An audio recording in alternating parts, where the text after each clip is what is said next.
You are sitting there at 11 p.m., staring at your investment app like it owes you an apology. You've been doing the right thing for 8 months, 9 months, maybe a year. You skipped the overpriced dinners. You said no to the Vegas trip. You transferred money like a good little soldier every single paycheck. And the number on your screen, it moved like a glacier with a hangover. $47 of growth, maybe 112 if the market had a good week. Meanwhile, your coworker who bought some garbage meme coin is posting screenshots of his gains on Instagram. And that voice in your head starts whispering, "What is the point? This is bullshit." Here is the uncomfortable truth nobody in finance wants to admit. That voice. It is, right? Sort of, because compounding in the early years is bullshit. It is designed to feel like bullshit. And the entire financial industry has lied to you about how this actually works. I'm here to tell you why you're about to screw yourself out of the only wealth building mechanism that actually works for normal people. And I'm going to give you a mental model that might save your financial life. It is called the 843 rule, not some guru nonsense. A timing lens that explains why you feel like a failure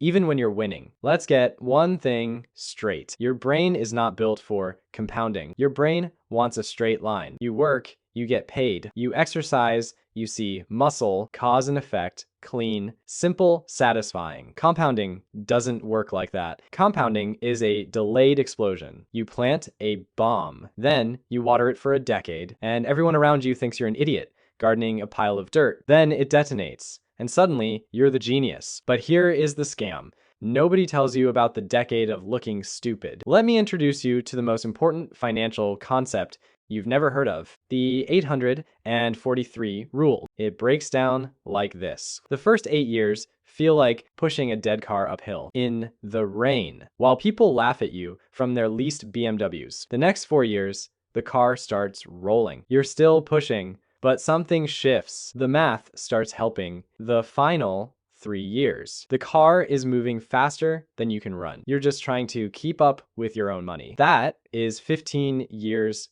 total. And here is the brutal part. 90% of people quit somewhere in year 2 or 3 because the scoreboard is lying to them. Let's do some real math. None of that. Imagine if you invested $1 million fantasy garbage. Let us say you are making $3,400 a month, average person money. You commit to investing $237 a month. That is about $55 a week. The cost of those random Amazon purchases you don't remember making. Year 1, you've put in $2,844. Your balance is maybe $2,950 if the market cooperated. $100 of growth. Wow, life-changing. Year 3, you've contributed around $8,500. Your balance is maybe $9,800. You're looking at that number thinking, I sacrificed 3 years of my life for $9,000. Here is where most people mentally check out. Your brain does the math and says, if 3 years got me here, 15 years is just more of this slow torture. Screw it, I'll just enjoy my money now. That is the lie. That is the exact moment the system is designed to break you, because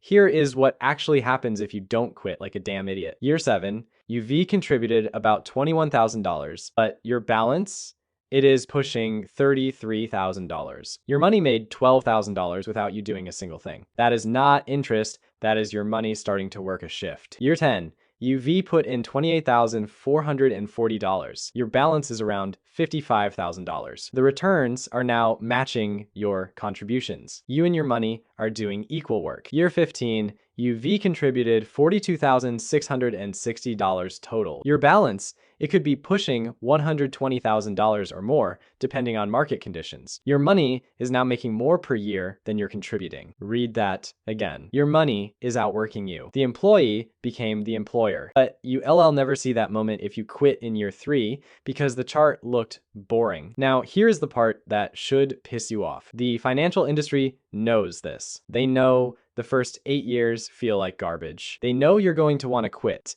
and they're counting on it because every time you panic sell during a dip, someone else buys your shares cheaper. Every time you pull out to buy something stupid, you reset your compounding clock. You're not a customer. You're exit liquidity for people who understand patience. The game is rigged against emotional people, and everything in modern society is designed to make you emotional. Your phone buzzes with doom. The news screams recession every 6 months. Your friends are posting about their crypto plays or their house purchase or their new truck, and you're sitting there with your boring index fund thinking you're missing out. You're not missing out. They're the ones screwed. They just don't know it yet. So how do you survive the boring years? How do you become the person who doesn't quit? You stop tracking the wrong scoreboard. Here is what the 843 rule taught me. In the first 8 years, the win is not growth. The win is accumulation. You're not trying to get rich. You're building a money-making machine piece by piece. So stop staring at your dollar balance.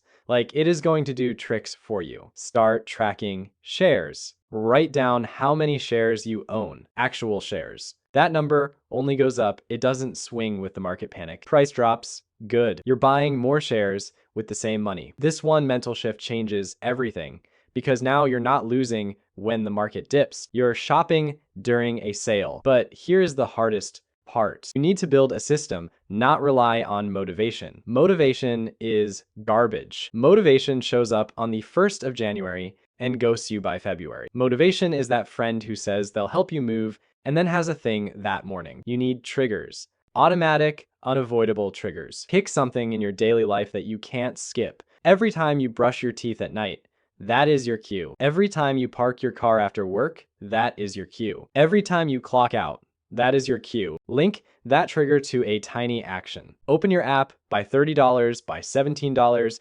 buy whatever you can. The amount almost doesn't matter. The repetition is everything because you're not just building wealth, you're building identity. You're becoming the kind of person who invests, and that person doesn't quit. Now, let me address the voice in your head. But Wolf, what if I need that money? What if my car breaks down? What if life happens? Life will happen.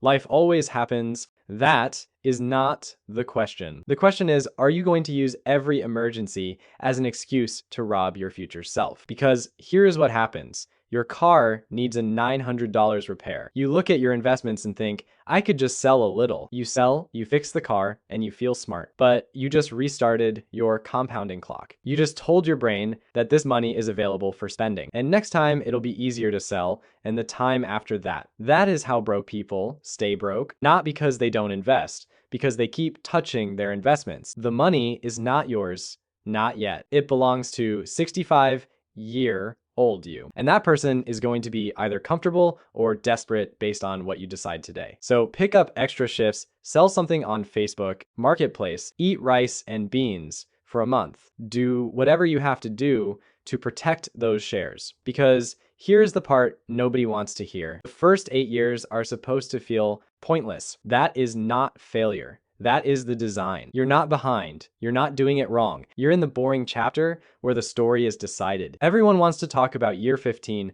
when the money is stacking by itself. Nobody wants to talk about year 4 when you are questioning every decision. But year 4 is where champions are made. Year 4 is where the 90% tap out and the 10% build empires. Which one are you? Here is the bottom line. Compounding isn't slow. Your patience is. The market has averaged solid returns over the long haul. Not every year, not every month, over decades. But only if you only if you survive your own emotions. The 843 rule is NST, a promise.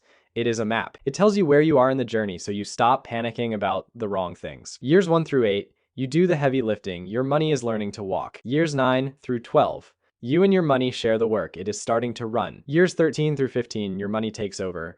You just try to keep up. Most people will never reach that third phase. Not because compounding is broken, because they're too impatient, too distracted, too scared, too influenced by what everyone else is doing. Don't be most people. The next time you look at your portfolio and feel that urge to quit, remember this: the scoreboard is lying. The boring chapter is where wealth is built, and quitting is the only guaranteed way to lose. So start small, start today, protect the streak, stack the shares, build the engine, and when it finally takes off, you'll understand why the boring part was worth every single second. Compounding isn't slow. Quitting is fast. Stay in the game long enough to win.